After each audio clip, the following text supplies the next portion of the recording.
لكن تحديت الظروف وخضتها وحدي صبورا مستعينا بالصلاة. كم مرة عصف الأنين بداخلي، كم مرة قد ذاق قلبي من أسى محن تمر، وكم كرهت مصابها. بسم الله الرحمن الرحيم. الحمد لله رب العالمين، والصلاة والسلام على نبينا محمد وعلى آله وأصحابه ومن تبعهم بإحسان إلى يوم الدين. ما بعد. السلام عليكم ورحمة الله وبركاته.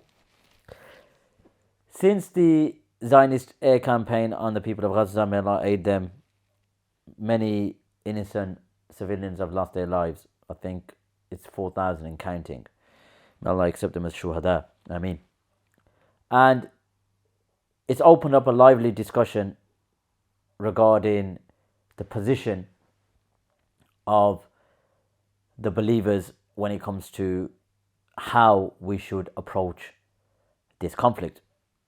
And walillahi alhamdu minna, a lot of podcasts have been recorded, a lot of discussions have been had, and let's just say the neo-Salafi diluted bastard version of Muhammad bin Abdul Wahhab's da'wah, their subscribers have presented many flimsy, weak arguments, which shows that when you look at their da'wah in totality, it's a subservient, defeatist da'wah which suits certain political leaderships and establishments, most notably the Gulf.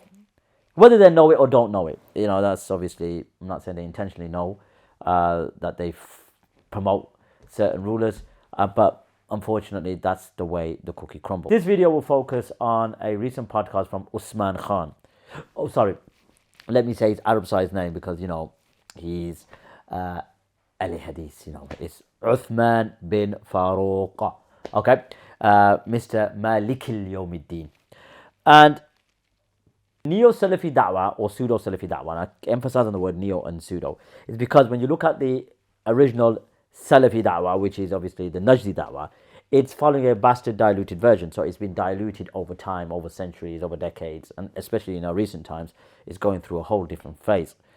Now, Usman Khan, Mr. Malikil Yawmiddin, he was regurgitating the same old spew, similar to Shamsi and their likes. And this is what I have to emphasize on this point. Once again, Shamsi, Faris al-Hamadi, Usman Khan, Abdurrahman Hassan, and those who subscribe to the neo-pseudo-Salafi da'wah, they are all connected because they follow the political winds. It's a movement which suits Gulf rulers. It's a pan-Arab da'wah. And again, I'll present in Takfiri Tendencies Part 4, where even the early Da'wah Najdiyah make bold claims, even racist claims, to those who they oppose. Now, let's get into it, and you will see how they don't follow what is the normative Islamic position, because like I said, their da'wah is centered or is following a certain direction. And those are the winds of certain Khaliji rulers. So let's have a listen of Usman Khan. I said that they intervened for Islamic reasons. I was saying that there are many examples where they have moved, albeit for whatever agendas that may not be aligned with Islamic revival. That's what I just wanted to say. So just to be very clear, first and foremost, this is one of those things where people just want to pick somebody to throw blame on so we can sit there and shake our fists. These leaders, it's their fault. Where do leaders come from? To be honest, let's just be honest, right? Any country you take that has a dictator or a king or a tyrant or whatever you want to say, in the end, if he didn't have the military support, he wouldn't be there. Where does the military come from? The military is not like brought in from another country. It's the people of the same country. If the military wasn't from the regular people, then that military wouldn't have that mindset. Of course, foreign interests are going to play their part. They're going to bribe. They're going to bring interest. But in the end, the fact of the matter is that these leaders are a representation of us. We are corrupt as a ummah. We're just sitting there blaming these few people when the reality is we sitting there on the ground are corrupt. We have lost that aqidah, that iman, that yaqeen. This is the reality. You heard Usman Khan, Mr. Malikil Yawmiddin, mention sarcastically that we have to shift the blame on someone. It's the rulers, it's their fault. And like the way he was gesturing with his fist. And he mentioned many points, but in a nutshell, and I got the clips as well, that we are to blame. And we're trying to shift the blame on rulers. And then you mentioned we've lost their aqidah.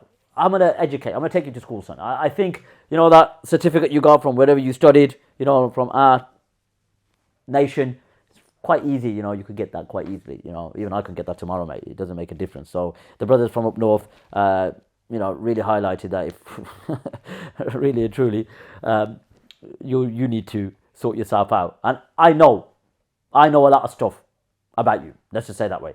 Like the same way you got someone to write your book from Lahore. You know which I'm talking about? The one you plagiarized. Don't think I don't know. Okay? Don't think I don't know, mate. Anyway, ignore that. Like you ignored your embarrassing mistakes that the brothers picked you up on. Don't worry about it. Like I said, ultimately, you're a box-headed Salafi. That's the harsh reality of it. To me, you're no different to Shamsi with your box-headedness. Anyway, so we lost the Aqidah and the rulers fall. So Shaykh al-Islam Ibn Taymiyyah, right? You claim you're Salafi, right? And we'll get to that later on. So did he hold the rulers responsible when the Maghul were entering into a Sham and pillaging a Sham? Did he blame the Muslims? Or did he hold the rulers responsible?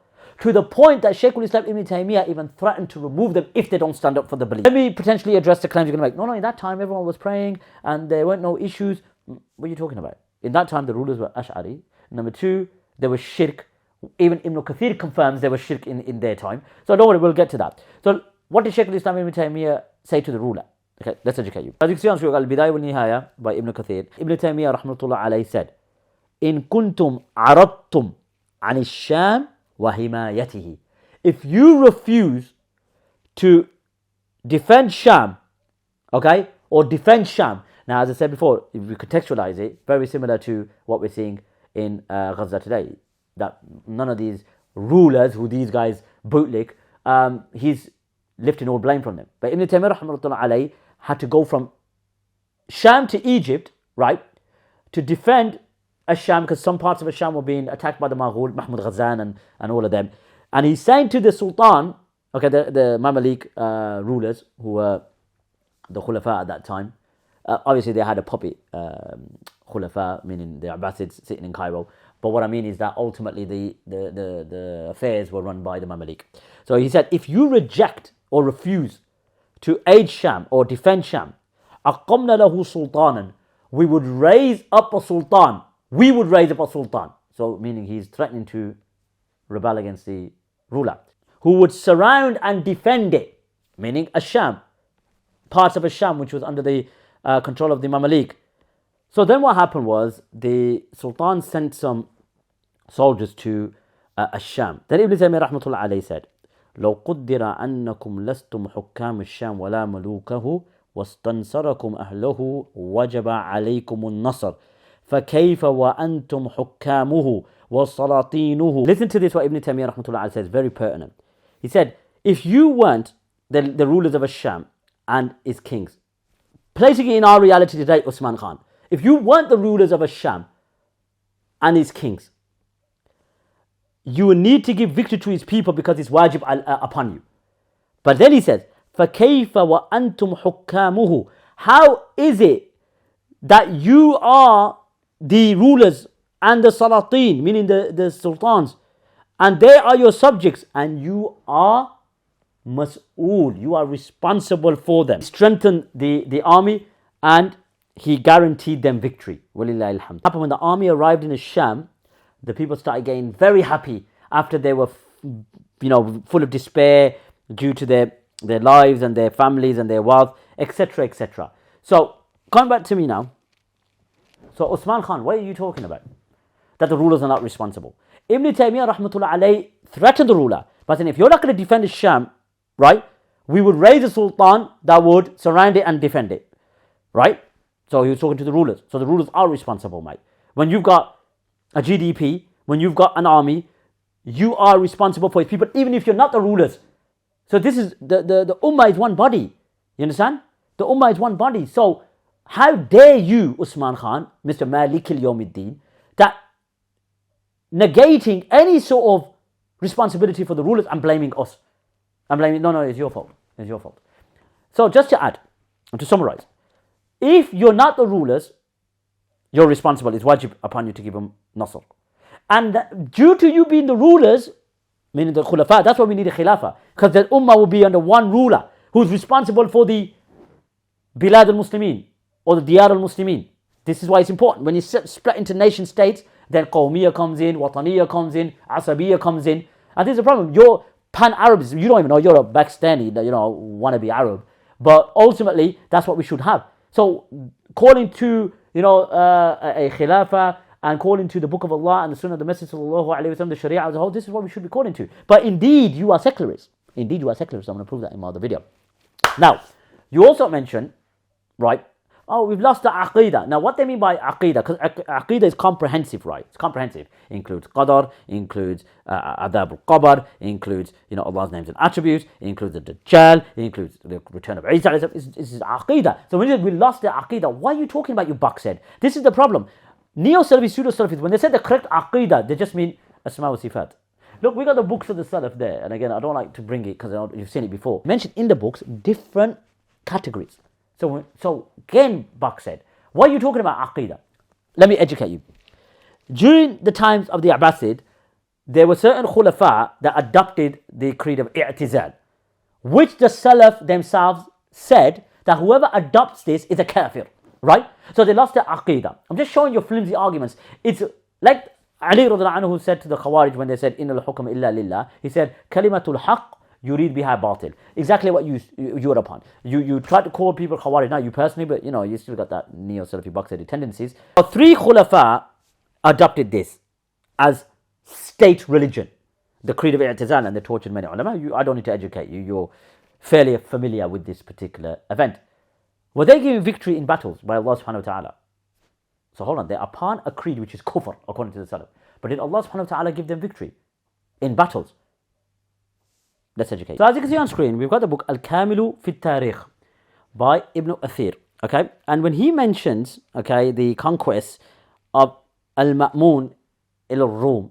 Now, Al-Rum is meaning the Byzantines who ruled modern day Turkey, or Asia Minor.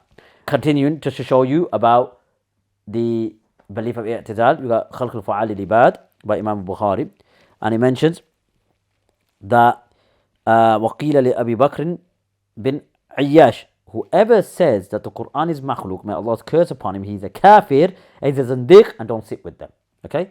Don't sit with them. And there's another statement here. And Ibn Muqatil heard Abdullah ibn Mubarak rahmatullah alayhi say that when Allah subhanahu wa ta'ala says that indeed I am Allah, there is no deity deserving to be worshipped apart from me, is makhluk, fahuwa kafirun. He is a kafir. Al-Ma'mun, who adopted the creed of i'tizal, Al-Ma'mun, Al-Mu'tasim, and Al-Wathiq, I think it was, those 3. They adopted the creed of i'tizal, but they were given many victories by Allah subhanahu wa ta'ala. They were calling to kufr, because believing that Allah's kalam is makhluk is kufr. But they were given victory as well. So let's go to Al-Mu'tasim. Al-Mu'tasim, the famous wa mu'tasima, when he went to Amuriya, the story, but let's educate you. As you can see on screen, we've got Sira Alami Nubala, and it says Al-Mu'tasim, Al-Khalifatu Abu Ishaq, Muhammad bin Rashid, Harun bin Muhammad al-Mahdi. Look what Imam al-Dahabi says when he comments. Qultu, Imam al-Dahabi is commenting. He says, وَامْتَحَنَ النَّاسَ بِخَلْقِ الْقُرْآنِ, that he tested the people with the creation of the Quran. What did Sufyan al-Thawri say? What did Abdullah bin Mubarak say? What did Abu Bakr bin Ayyash say? The kafir, right?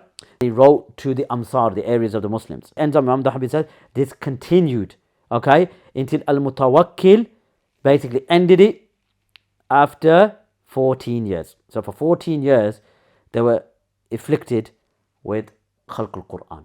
Similarly, it says in Ramadan, Imam Ahmed, due to the mihna, was tested, and he used to strike him with a whip until he fell unconscious. And he arrested him and whatnot. And what does Imam al-Dahabi mention? He went to the lands of the Romans. وَأَخَذَ الْعُمُرِيَّةِ عُنْوَةً. He went to Umariya, he took Umariya violently. And basically the room were fearful and they were disgraced, etc., etc. And also this is mentioned in Tarikh al-Tabari, and he mentions the opening of Umariya by Al-Mu'tasim, and that was because the woman was taken, and as the famous saying goes, wa mu'tasima. Usman Khan, Ibn Taymiyyah goes against you. Ibn Taymiyyah rahmatullah alayhi held the rulers responsible. even to the point that said, even if they weren't under your control, you're still responsible. It's wajib upon you. Okay? The ruler, the leader, because they've got the capability, they've got the power, they've got the army and whatnot. They are responsible. How dare you say it's the Ummah's fault? Number two, you said they lost the Aqidah. Well, hold on here. The Abbasids, the Khulafa lost their Aqidah. They believed in Khalq al-Quran, which is kufr.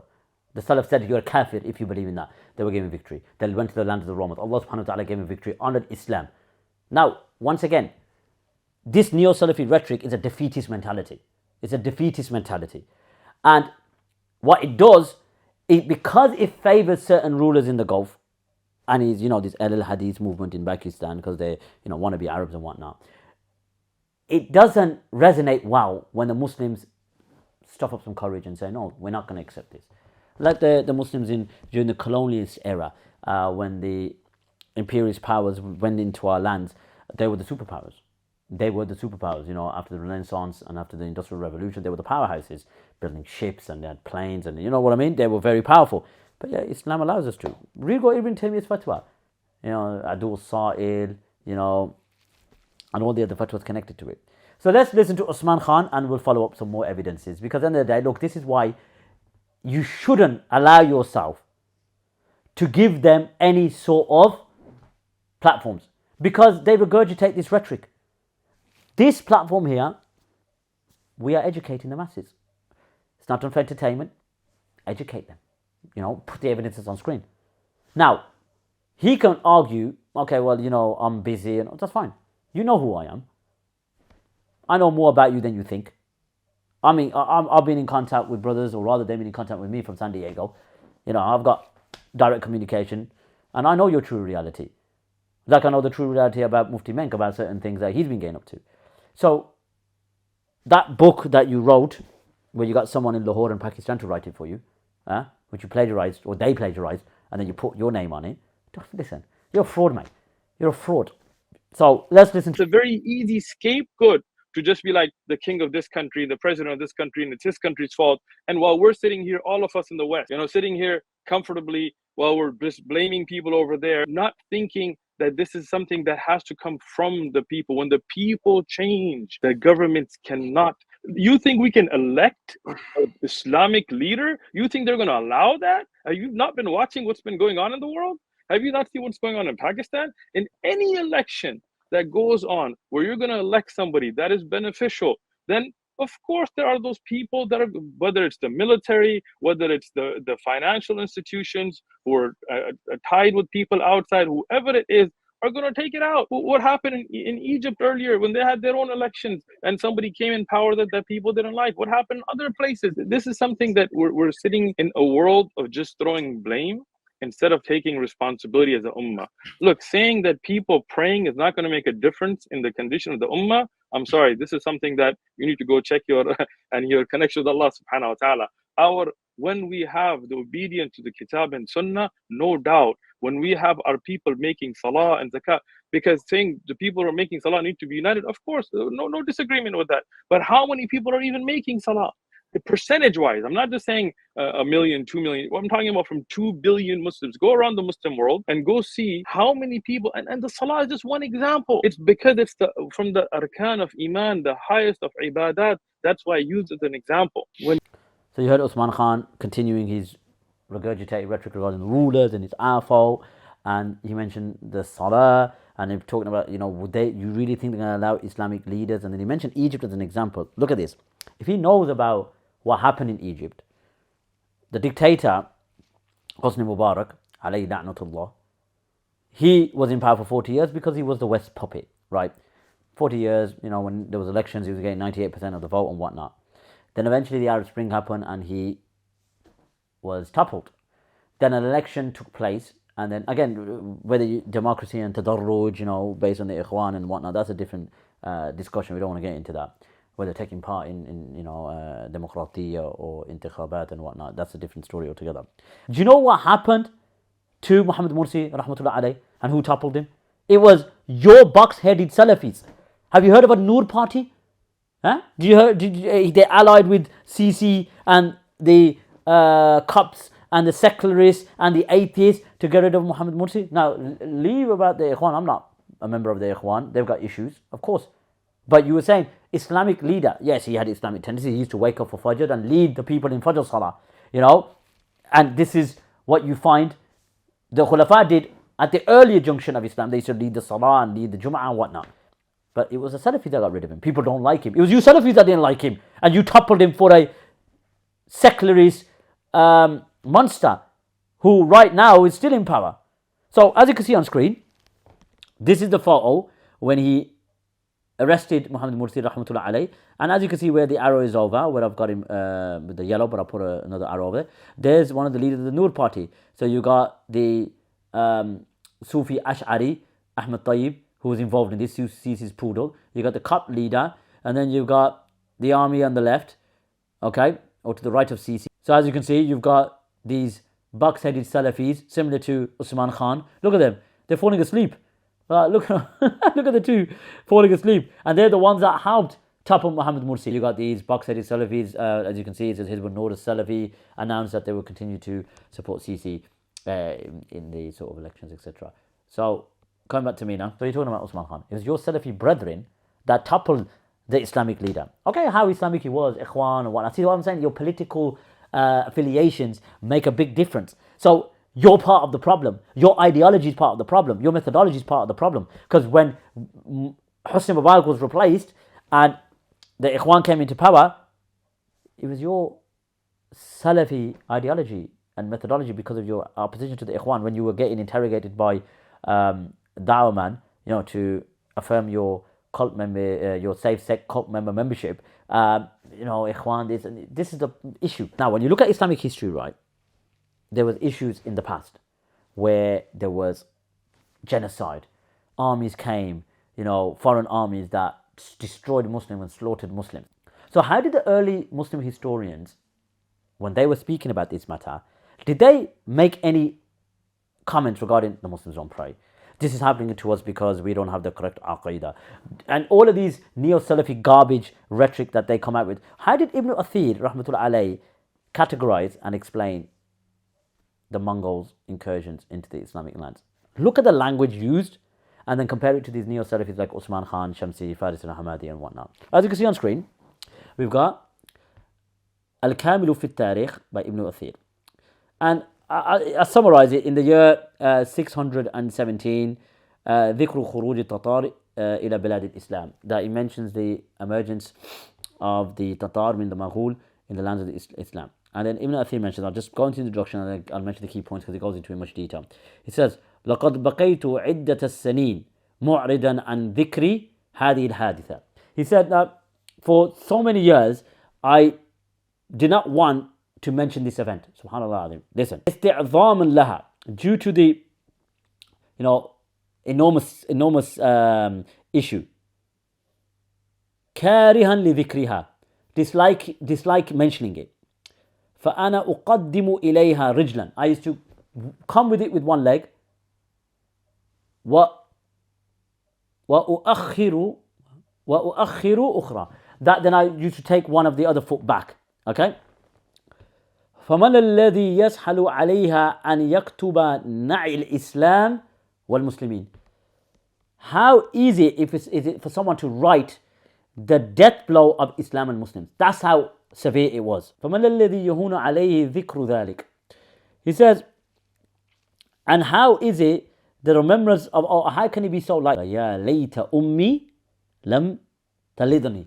That woe that my mother gave birth to me. Subhanallah al-Azim. That's how enormous this event was. Or that I had died and becoming forgotten before this even happened. Then he mentions, إلا أنني حثني جماعة من الأصدقاء على تسطيرها وأنا متوقف. He said, it was only because a huge number of my friends encouraged me to write this down. And I hesitated. But then, I came to the conclusion that leaving this particular issue, ثم رأيت أن ترك ذلك لا يجدي نفعا. So I find that if I was to not write of this, it'll be obviously of no benefit. Pay attention, Usman Khan. Listen to what Ibn Athir said. هذه الفعل يتضمن ذكر الحادثة العظمى والمصيبة الكبرى التي عقت الأيام والليال على مثلها. عامة الخلائق وخاصة المسلمين فلو قال قائل إن العالم مذ خلق الله سبحانه وتعالى الآدم إلى الآن لم يبتلوا بمثلها لكان صادق. Look at this. He said that basically describing these huge events, these musiba, these issues, these problems, al-kubra, that happen day and night, especially to the Muslims, that if one was to say that since Allah created Adam until now, there's not been an affliction like this, he would but spoken the truth. And I'm just going to pace through. He says, وَمِنْ أَعْظَمَ مَا يَذْكُرُونَ مِنَ الْحَوَادِثِ مَا فَعَلَهُ بُخْتَ نَصْرَ بني إسرائيل من القتل وتخريب البيت المقدس وما البيت المقدس بالنسبة إلى ما خرب هؤلاء الملاعين من البلاد التي كل مدينة منها أضعاف البيت المقدس وما بنو إسرائيل بالنسبة إلى من قتلوا إن أهل المدينة واحدا مما قتلوا أكثر من بني إسرائيل ولعل الخلق لا يرون مثل هذه الحادثة إلى أن ينقرض العالم وتفنى الدنيا إلا ليأجوج ومأجوج وأما الدجال فإنه يبقى على من اتباع ويحلق من خالفه وهؤلاء لم يبقوا على أحد بل قتلوا النساء والرجال والأطفال وشقوا بطون الحوامل. Because you could check it up. That history or anything that was mentioned in the past, which was mentioned in terms of the calamities and the issues surrounding what Bukhtanazar did to the Bani Israel and slaughtered them and his destruction of Quds. And then he mentions what's Baytul Maqdis got to do with in comparison to those Bilad that they destroyed. What they massacred in a single city, their numbers were more than all of Bani Israel. And it is unlikely that humankind will see any of this calamity.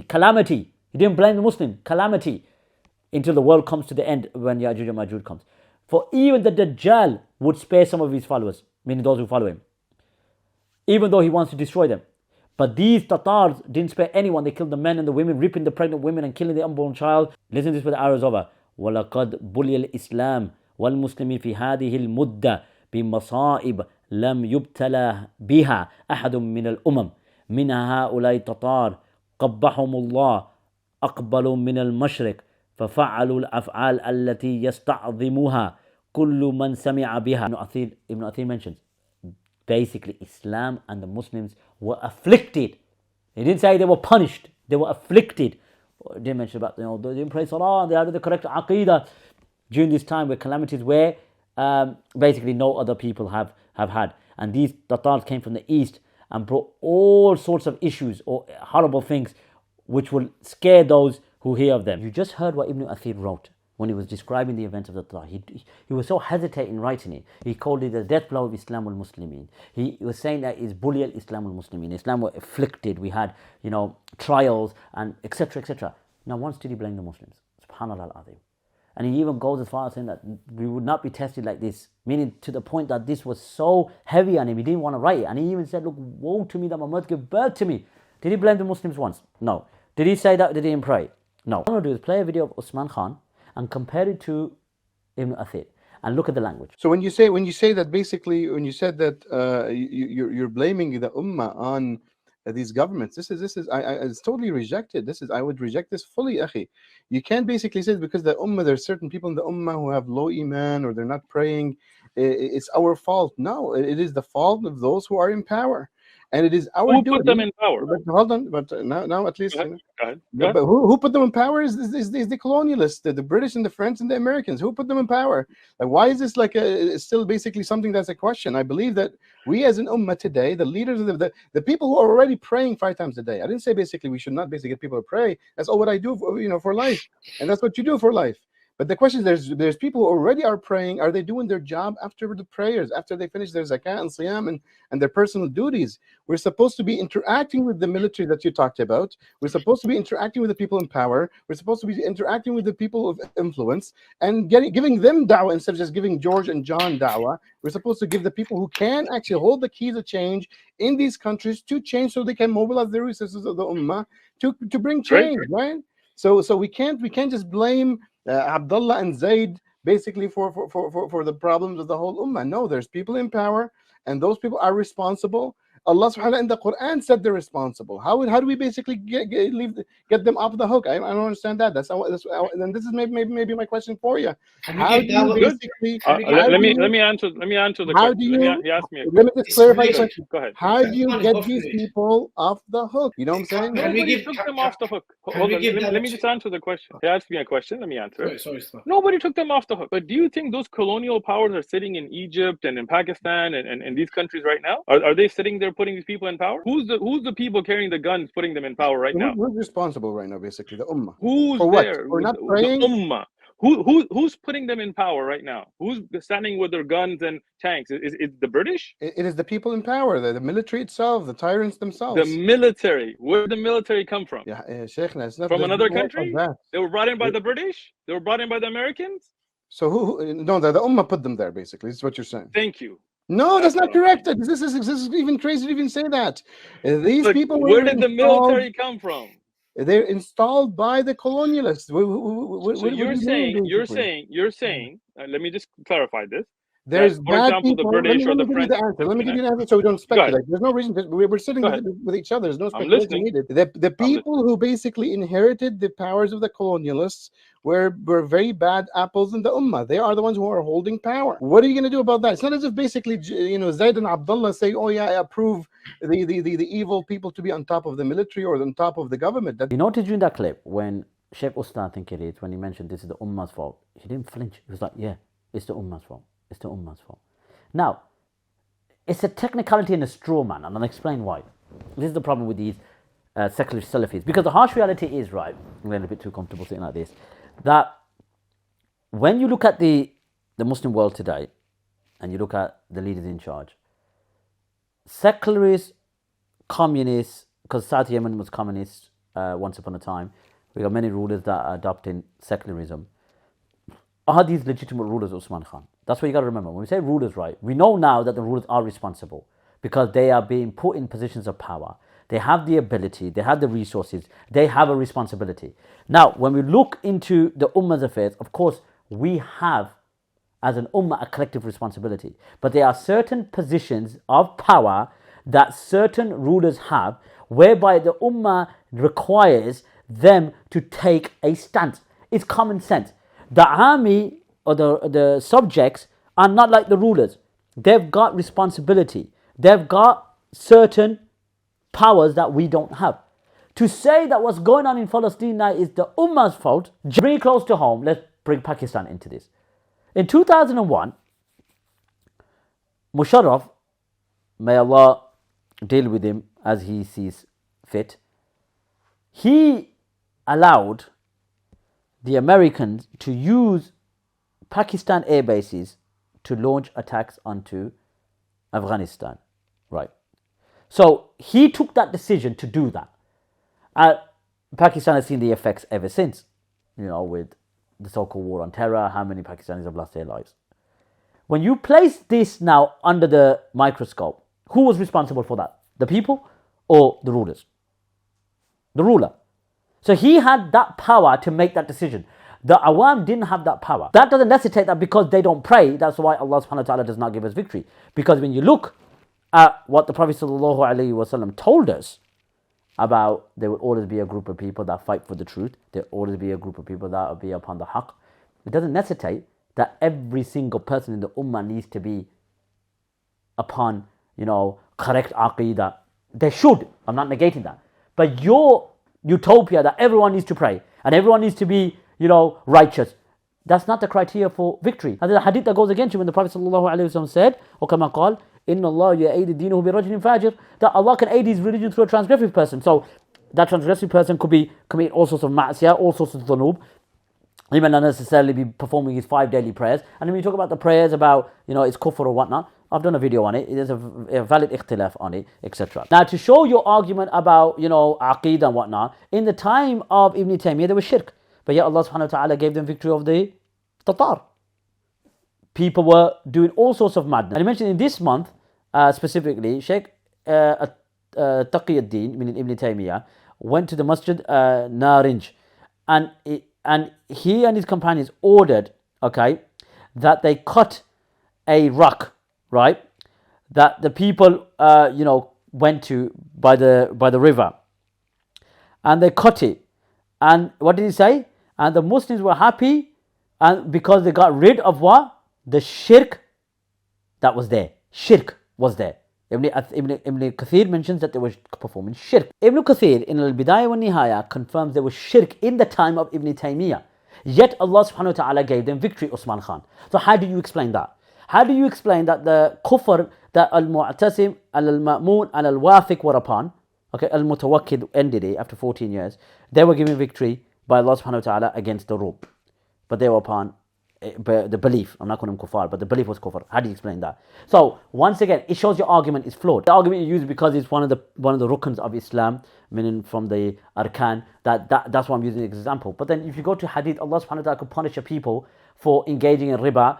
Go to Bulugh al-Maram. Ibn Hajar al-Asqalani places this in Kitab al-Buy'u. You know the hadith, إذا تبايعتم بالعين وأخذتم بأذناب البقر ورديتم بالزرع وتركتم الجهاد صلى الله عليكم ظلا لا ينزوي حتى ترجعوا إلى دينكم. It could be that. So your argument that is the salat, and it could be anything. And who says it's humiliation? It could be just a test from Allah subhanahu wa ta'ala. So you're saying it's because we've lost the aqidah. This is all neo-Salafi rhetoric. So let me add as well. Salahuddin al-Ayyubi rahmatullahi was Ash'ari. So according to you, his aqidah was deficient. Allah subhanahu wa ta'ala gave him victory. We got the noble Shaykh Al-Izz ibn Abdul Salam, who encouraged Saifuddin Qutuz to take over the leadership. Let me teach you some history. Took over the leadership when Shajar al-Dur got killed and Aybak from the Mamalik got killed. You know, the Bahri Mamalik. When they got killed, the 10-year-old son or 12-year-old son inherited the throne. I think his name was Nuruddin or something, or something, Mahmud, I can't remember. And it was Al-Izz ibn Abdul Salam, who the Mamalik, meaning the ones that were the foot soldiers, he installed Qutuz to become the leader, Saifuddin Qutuz rahmatullahi alayh, and they defeated the Maghul or the Tatar in the Ma'rakatul Ain Jalut. Let's carry on. So they were Ash'ari. Continue on, Baybaz, Ash'ari. Let's carry on. The Uthmaniyun, Maturidi. So the last Aqidah, they were all given victory. They had bid'ah and stuff like that according to you. So even let's look at the understanding of the Salaf regards to our situation to a certain extent. That we are raising our hands in dua for the people of Palestine, Kashmir, Burma, Afghanistan, all the places where the Muslims are having issues and oppression. We ask Allah to lift their oppression from them. It's just not Palestine, it's all over. And this is why we should be consistent. The Uyghur Muslims, that's very important. It's Turkestan. So, as you can see on screen, we got Tafsir al-Tabari. Okay, we got Tafsir al-Tabari. So, under the verse, when Musa alayhi salam made dua against Fir'aun, رَبَّنَا اطْمِسْ عَلَىٰ أَمْوَالِهِمْ وَاشْدُدْ عَلَىٰ قُلُوبِهِمْ, Ibn Jurayj mentioned that in Fir'auna, that indeed Fir'aun, when Musa alayhi salam made that dua, may Allah subhanahu wa ta'ala, destroy his wealth and etc., and don't let him believe, etc. He says, indeed Fir'aun stayed and was in power after this dua 40 sana, 40 years. So when Musa alayhi salam made that dua, he was in power, Fir'aun, for 40 years. And we got At-Tamheed, and he mentions that, Ibn Jurayj and Muhammad bin Ali, Imam Baqir alayhi salam, and Dahhak, they both continue to rule after this dua 40 years. 40 years. Okay, subhanallah al-azim. So, come back to me now. So, the Ummah is not in despair. Okay, the Ummah is not in despair. We know that Allah subhanahu wa ta'ala will grant us victory. And the Crusaders were there for 90 plus years. The Maghul were still around for like 200 years, etc.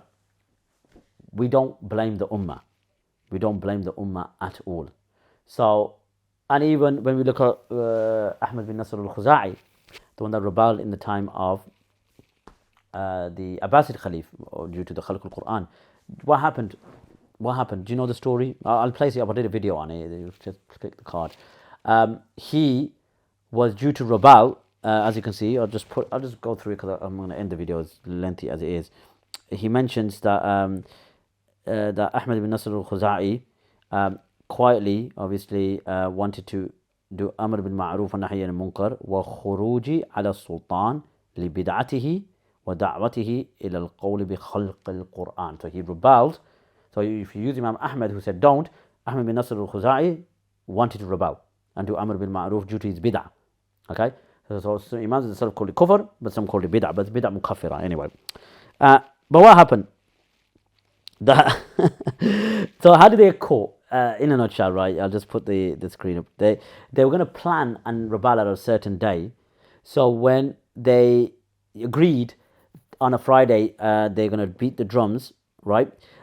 Two people got drunk, but two boys from Beni Ashras, right? They were drinking sharab, they were drinking khamr. So when it was the night of the Thursday, they basically banged the drums and they got caught. Okay, they got caught. So just to bring it back home, it's lengthy, right? You could look at it. And Imam Ahmed said when he found out that Ahmed ibn Nasr al-Khuzai died, he said that he gave himself for the sake of Allah. So he didn't reject him. He basically gave himself for the sake of Allah. So what I'm saying is that, look, if you look at this issue, what the people not praying at that time, they're two drunkards, right? So we're going to find issues, and drinking is a major sin. So overall, if you put two and two together, you can't blame the Ummah for entirely. Yeah, you got a technicality that you're presenting that, yeah, because they're part of this Ummah, so where to blame? So if someone in India or Pakistan is drinking khamar or committing zina, that means we're to blame for the Israeli strikes and the oppression in Turkestan. Look, you're blaming the Ummah where really and truly you'll be shifting your arrows to the rulers and say, why are you not doing enough to help those Muslims who are oppressed, whether it be expelling the ambassador or better yet, defending them with your might, if you've got the capability to do so.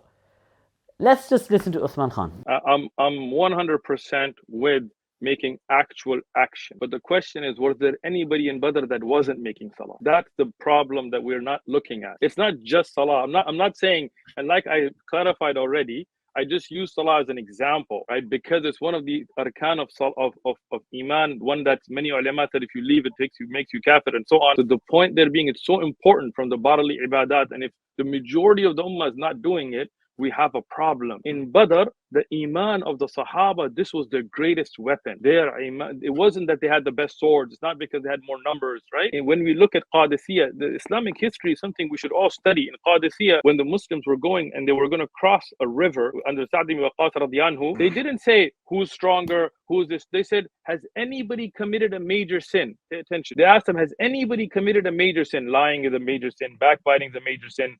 Drinking is obviously a major sin, right? And the whole army said no. The whole army said, we have not committed a major sin. So they said, then we will cross over water. This is our history. This isn't fairy tale. This is what happened. The nusra of Allah came in an unseen way. To the Sahaba, they weren't even Anbiya. Why? Because they stayed away from sin. Today, we have taken that lightly. When I said about Salah, our brother, like he said, this is ridiculous, right? And I'm telling you, this is our problem. We're looking at this from the aspect of politics only. I'm not against political any involvement of Islamic ideology within the Quran and Sunnah. Of course, we have an Islamic method of governance, we have an Islamic method of how to rule, and I am 100% pro giving nasiha to those leaders and to those military personnel, as Shaykh Mustafa Muhammad Tamsari was saying. I'm 100% with that. And I know ulama, to say that there are no ulama making it a priority is a lie, and I'm not saying you were lying. I'm saying that because you may not have known about this, because I know ulama personally that this is their number one priority. That's what they do. They're not famous. They're not, but alhamdulillah, they're people of knowledge. They go sit with leaders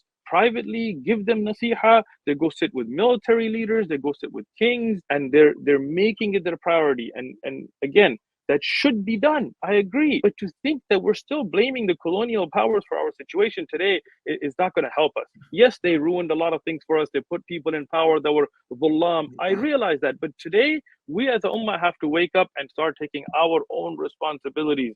Just blaming others is not going to fix it. We have to, if my brother's in the army, if my father's in the army, if I'm in the army, and I get a rule that, hey, go and kill a Muslim, I have to go tell them, look, there is no obedience to the makhluk and disobedience to the khaliq. Don't do it. And when the Muslims stand up and say, you know what, I'm not going to take that order to imprison a alim and torture him, then that's when it's going to stop. Otherwise, getting rid of one tyrant just brings another tyrant. And we've seen this repeatedly in the Muslim world. One revolution comes and brings somebody, they kill Sadat and they get somebody worse. So again, we have to fix the core of the issue.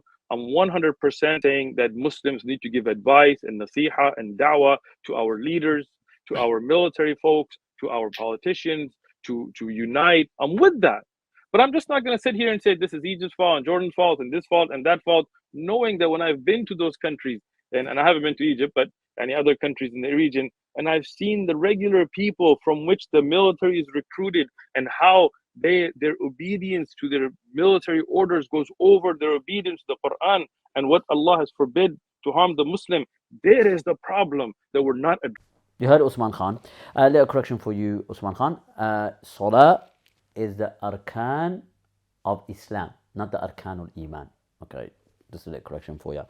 Now, the establishment, secularists, right? Because what you have to accept that secular rulers, are they legitimate Shari'i rulers?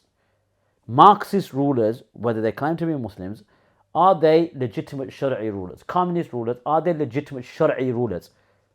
That's where we're not going to progress unless you answer that question. Number two, you mentioned about the military and their obedience goals. So this is the same thing where Imam Ahmed, when he's in prison, have you read Manaqib Imam Ahmed by Ibn al-Jawzi, when he was asked, I'm going to put it up, about, the A'wan al-Zalama, right? And what did he say? He asked, like, the one that, cut your hair, the one that sew your clothes, the one that give you food, they're the A'wan al-Zalama. But you are the oppressor yourself, right? So, coming back to me now. So, there you go. If you look at it based on this, if they are the oppressors themselves, unsuru akhaka zaliman aw mazluman, aid your brother, whether he's the oppressor or the oppressor. And then when they ask, how do we, aid the oppressor? We know how to aid the oppressed.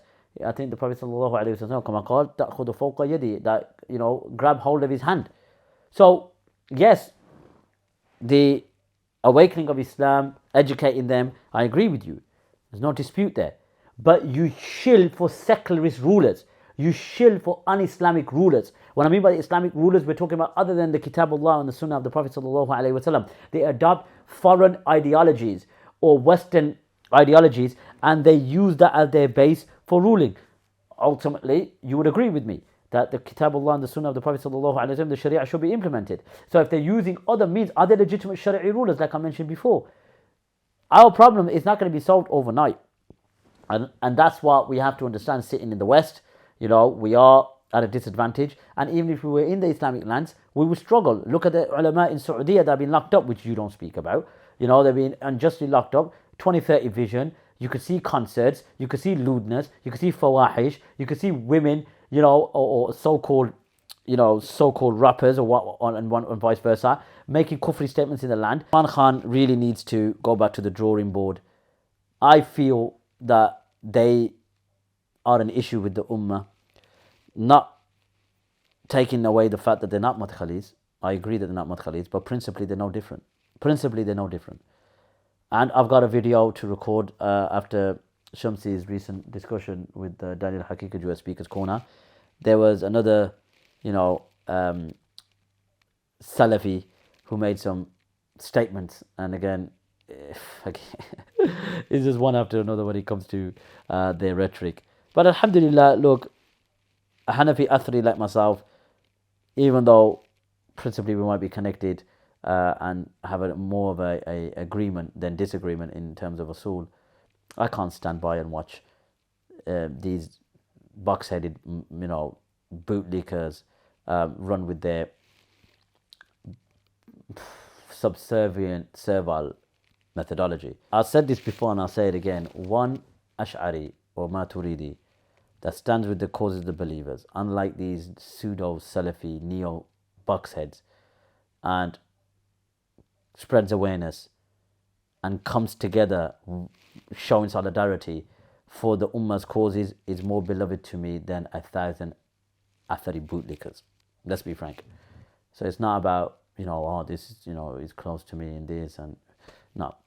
So, and the history, shows it that Salah ad-Din al-Ayyubi rahmatullahi alayhi, Ibn Qudama from the Maqdisi family were entrenched in his army against the Salibiyin.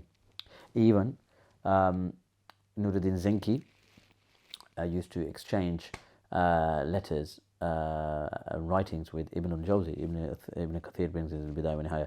Like I said, the pseudo-Salafis won't teach you this. So take care of yourselves. Wa sallallahu ala nabiyyina Muhammad. ليس الغريب غريب الشام واليمن، إن الغريب غريب اللحد والكفن، إن الغريب له حق لغربته على المقيمين في الأوطان والسكن. سفري بعيد وزاد لن يبلغني، وقوتي ضعفت والموت يطلبني. ما أحلم الله عني حيث أمهلني، وقد تماديت في ذنبي ويسترني. تمر ساعة